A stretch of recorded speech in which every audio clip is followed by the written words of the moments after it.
Halo, jumpa lagi di Geowater Terlosa.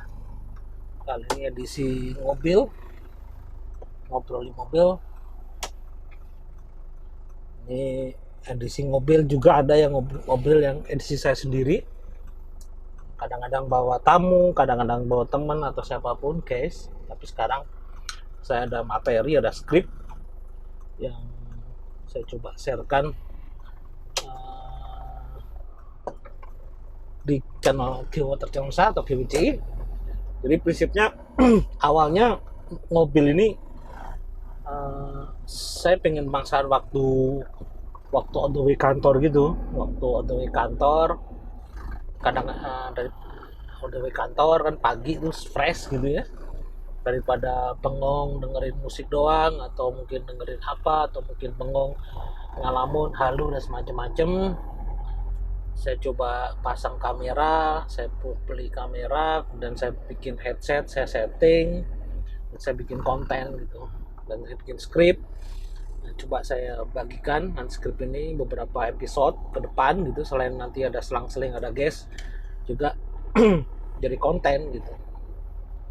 Di awalnya gitu sih, awalnya memang pengen sharing aja gitu, sharing ngisi waktu di perjalanan ke kantor. Rumah saya itu di Arca Manik, ke kantor itu sekitar 11-10 kilo ya, 10 sampai 11 kilo. Kalau by car itu, kalau by mobil kayak gini saya biasanya makan waktu 30 sampai 40 menit ya. 40 menit lah paling seringnya gitu. Kalau lagi macet banget, kalau sebelum pandemi itu 45 menit sampai 1 jam gitu. Nah, sekarang lagi nggak pandemi ini mungkin lebih cepat sih sebenarnya. Biasanya lebih cepat. Oke, jadi saya udah bikin banyak skrip. Mungkin saya udah setting 4 skrip gitu ya. Sementara yang udah saya susun. Dan ini sesi edisi pertama yang saya kasih judul tentang anggun. Sorry nih, saya mau matiin dulu. Oke, anggun atau anak gunung. Bangga menjadi anak gunung. Ya, bangga menjadi anak gunung. Lo nih, saya sambil buka skripnya nih. Oke. Jadi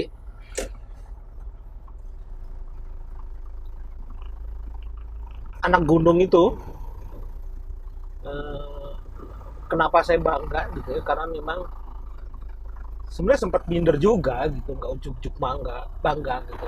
Waktu di kuliah juga kelihatan banget gitu kalau anak gunungnya tuh kelihatan banget ketika di Bandung. Itu kelihatan banget kalau saya dari kampung halaman gitu, dari orang kampung, dari Temanggung, dari peripheral area gitu, di daerah yang pinggiran gitu, kelihatan banget itu ketika sudah sampai di Bandung. Waktu di kuliah di ITB itu kelihatan banget kampungannya saya itu, dari mulai bahasanya yang medok gitu, kadang-kadang suka disindir opo pat opo ada apa sih gitu, jadi dimedok-medokkan gitu kalau sama ngobrol. Itu kerasa banget memang waktu di Bandung. Nah, namun begitu finally gitu ya, saya bangga jadi orang gunung. Yang pertama mungkin saya kasih cerita background ya. Jadi saya lahir di kota kecil di Temanggung. Kota ini pegunungan. Saking nggak dikenalnya itu, kalau saya kenalan dulu, Temanggung tuh Jawa Tengah atau Jawa Timur ya, dikirain Tulungagung kali ya. Dikirain Tulungagung. Dari Temanggung saya kalau ngaku akhirnya Magelang gitu. Nah, baru Magelang pada kenal gitu. Oh, Magelang ada Borobudur dan macam-macam. Ya sebelahnya Magelang. Segitunya tuh. Temanggung tidak dikenalnya di waktu itu. Sekarang mungkin nggak, mungkin ya sama juga sih kayaknya. Jadi Temanggung seperti itu. Sehingga saya nggak punya orang Magelang. Nah akhirnya kerasa lagi waktu kuliah di Bandung gitu, sampai komunitas ya, komunitas asal daerah itu kagak punya gitu, karena setahun cuma 1-2 gitu ya yang masuk ke Bandung, masuk ke ITB. Sampai akhirnya sempat di tahun saya itu, karena cuma saya doang tuh masuk ke ITB, akhirnya saya gabung sama orang-orang Magelang, komunitas orang Magelang lah, cabang Temanggung gitu. Cabang Temanggung. Nah, kembali ke Brego Temanggung. Temanggung itu kota pegunungan, dihimpit sama Magelang dan Wonosobo gitu. Jadi memang agak minggir banget gitu ya.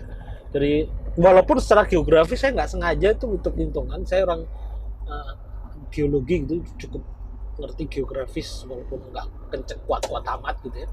Jadi kalau di cross melintang Jawa, cross tengah melintang gitu sama cross tegak gitu, itu jatuhnya katanya pusat kota Pulau Jawa itu udah di Temanggung, jatuh titiknya itu di cross gini panjang Jawa dan gitu. Di daerah pegunungan banget gitu ya, bisa dikatakan saya lupa inget tapi hampir semuanya penduduk di sana itu mostly gitu, mungkin lebih dari 70-80% kali ya. Jelas lah ya, mungkin 80% itu jelas itu petani. Petani apa? Petani tembakau dan petani padi. Andalannya tuh sangat tembakau. Ya, jadi memang karena udaranya juga dingin gitu ya, dingin gitu. Nah sekarang mulai rame itu ada kopi sebagai kopi itu juga mulai sedikit rame gitu ya. Saya pernah ngobrol ya tentang kopi di Temanggung yang udaranya mendukung, hanya walaupun ternyata kopi itu tidak utama gitu, tapi bisa di apa sih suplemen gitu atau gimana ya, lupa bahasa pertaniannya. Nah kakek nenek saya itu saya pastikan petani tulen. Kalau dari keluarga ayah itu walu kampung banget gitu. Ayah saya apa namanya, orang tua saya kakek dari ayah itu di Pandimulyo, itu jauhnya minta ampun itu. Dulu nggak ada angkot gitu, sampai sekarang juga nggak ada angkot tuh, sampai sekarang juga nggak ada angkot gitu, saking naiknya gitu, naik gitu. Kalau lebaran juga sampai suka ngaku kalau orang Pandimulyo juga kadang malu juga gitu, saking coretnya gitu. Nah kalau kakek itu buruh ya, petani buruh, nggak banyak sawahnya, malah cuma dikit gitu. Petani buruh itu bukan petani yang punya sawah sendiri, punya tapi nggak luas lah. Dan tinggal di bilik gitu sampai saya kecil itu, kamar mandi nggak punya gitu gitulah, tidur kalau lebaran tuh ke kakek jalan gitu 40 menit lah jalan itu di atasnya Giling Sari, namanya Pandimulyo, itu kakek saya. Cuma kakek saya meninggal itu ketika masih SD kelas 3, jadi nggak terlalu banyak interaksi ya, nggak terlalu memorinya nggak terlalu banyak kelas 3 SD gitu. Terus nenek itu waktu nikah tuh nggak masalah, nenek dari itu Biung, manggilnya Biung bapak saya. Bapak saya punya adik 2, kakak satu minta ibu. Oke, itu kakek. Jadi saya benar-benar orang gunung. Nah kakek dari ibu saya atau ayah dari ibu saya, berarti kakek dari keluarga itu petani juga, petani, tapi juga kebetulan sebagai cari itu sekretaris desa ya, cukup lama. Nah ini mending gitu, ada mending dikit lah, tapi mau basicnya petani lah. Mending itu karena cukup cukup ya, mungkin karena jadi carit juga dan tercatat sebagai pahlawan setelah saya, apa sih, purnawirawan gitu, jadi dapat gaji lah gitu, jadi dapat gaji juga. Dan gaji dari pemerintah sebagai pahlawan tercatat dan cari itu, namanya Pak Sumarto, kita nyebutnya Bani Sumarto. Nah cuma kakek dari ibu saya ini anaknya banyak, 11 ya, dan ibu saya itu anak kedua atau ketiga karena kembar ya, karena orang nyebutnya kedua, dan punya 11. Yang paling bontot itu hanya beberapa tahun di atas saya, dan malah lebih muda daripada cucunya. Jadi udah punya cucu umur 2 tahun 3 tahun kali itu masih ngelahirin anak gitu. Jadi nenek itu masih punya anak 11. Jadi kalau dikumpulin itu luar biasa tuh. Dengan jumlah komposisi saya nggak tahu laki perempuannya berapa. Nah, jadi kami ini gerak di gunung. Kemudian yang kedua ya, yang saya mau ceritain. Saya udah bikin skrip di buku idea tuh. Yang kedua itu saya juga bangga sebagai akun. Orang tua saya tuh gue bilang bukan petani, guru. Ibu saya guru SD, bapak saya guru STM. Sempat SMA terus selama di STM. Guru SD, bisa bayangin ibu saya tuh ayah sih, bapak saya manggilnya, bapak itu sangat keras, wah galak, tapi juga kocak sih. Mungkin bagian part kocaknya saya nyontoh sih. Bapak saya guru, ibu saya guru juga. Itu yang kemudian kayaknya mendesain saya dan keluar adik-adik saya itu memang konsen ke pendidikan tuh kuat. Jadi saya di ITB, adik saya itu di STIS kelas 3 Ilmu Sastra Ikatan Dinas, PNS juga sekarang, saya PNS, bapak ibu PNS juga kan, bapak ibu saya kan PNS juga guru, dan adik saya juga PNS juga yang terakhir itu di UGM. Jadi tiga-tiganya alhamdulillah semuanya di universitas negeri semua, walaupun akhirnya waktu saya tingkat terakhir tuh tiga-tiganya sempat kuliah. Mekap tuh, waktu itu kan guru belum ada tunjangan gitu. Nah itu yang orang tua saya. Nah kemudian saya nyebut sekarang sosok ayah ya. Orang tua itu conclude saya ini, saya nggak tahu udah berapa menit, kita sampai 15 menit aja. Nah overall yang membentuk diri saya itu, membentuk diri kita itu, saya bisa conclude itu selain kelahiran ya, kota kecil, itu ternyata orang tua. Semakin kesini saya semakin paham yang membentuk diri kita itu peran orang tua itu sangat sentral, sangat signifikan itu membentuk diri kita ya.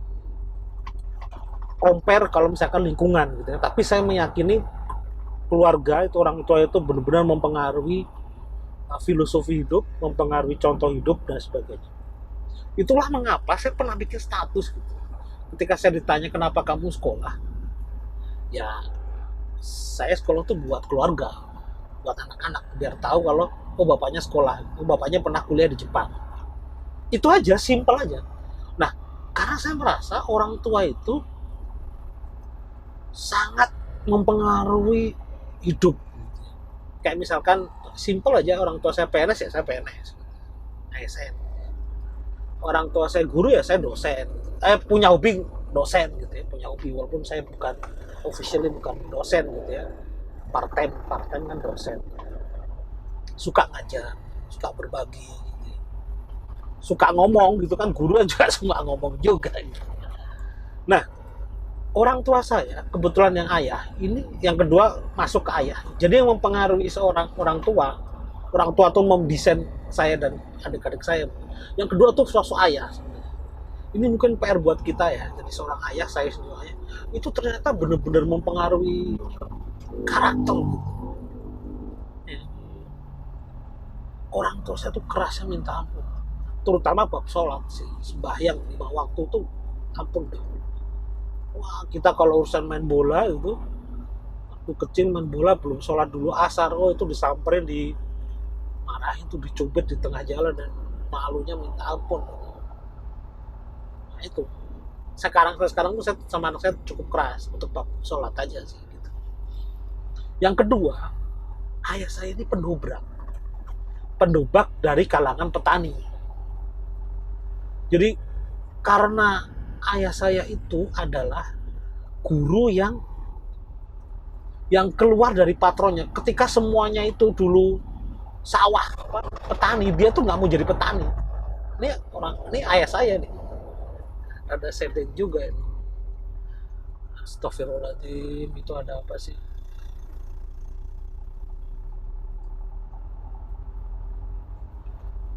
Jadi ayah saya tuh pendobrak dari kalangan bukan petani menjadi seorang guru, seorang PNS. Walaupun kalau di-compare, kalau pernah ketemu itu ya kayaknya nggak sama-sama aja mungkin, karena ayah saya habis buat hidupin saya kali ya buat anak-anak sekolah gitu. Tapi mungkin pengaruh ke anak-anaknya ke saya itu, jadi suka sekolah semua. Saya S2, saya S3, adik saya itu udah S2 dua-duanya gitu. Jadi pengaruh ke pendidikannya kuat dan mungkin akan berubah. Nah ayah saya tuh perubah bener, pendobrak bener. Jadi dia nggak mau jadi petani waktu ke SD. Teman-teman sampai SD, dia tuh maunya sampai SMP dan sampai kemudian sampai sarjana. Kalau di kampung, kalau di Bandung, anak ningrat, saya pikir ini maklum aja gitu ya, sampai insinyur ITB zaman itu. Tapi ayah saya ini breakthrough banget gitu untuk di kalangannya gitu, untuk di kampungnya atau di desanya gitu. Jadi keluar menjadi seorang SMP itu dia tinggal di Temanggung gitu ya, SMP-nya di Temanggung, di Magelang kalau nggak salah. Dan dia jadi marbot lah, jadi guru ngaji di polisi gitu. Dan dia tinggal jadi OB lah, marbot rumah, marbot SMP gitu. Sampai SMA gitu, kalau nggak salah di Magelang, sekolah guru juga gitu. Jadi yang lainnya berhenti, dia cuma sampai SD, sampai lanjut sampai SMP, SMA, dan dia struggle itu tanpa biaya orang tua itu. Waktu itu dia guru ngaji antar anak sampai antar susu kalau nggak salah yang saya dengar itu. Ini orang tua saya waktu dengar itu sampai nangis walaupun saya malah bangga. Cerita ketahuannya itu bukan dari ayah saya, itu ayah dari teman-temannya lah. Misalnya pernah cerita, bapakmu tuh dulu tuh yang lainnya nggak sekolah, dia nggak sekolah, yang lainnya dia pengennya sekolah. Seperti itu.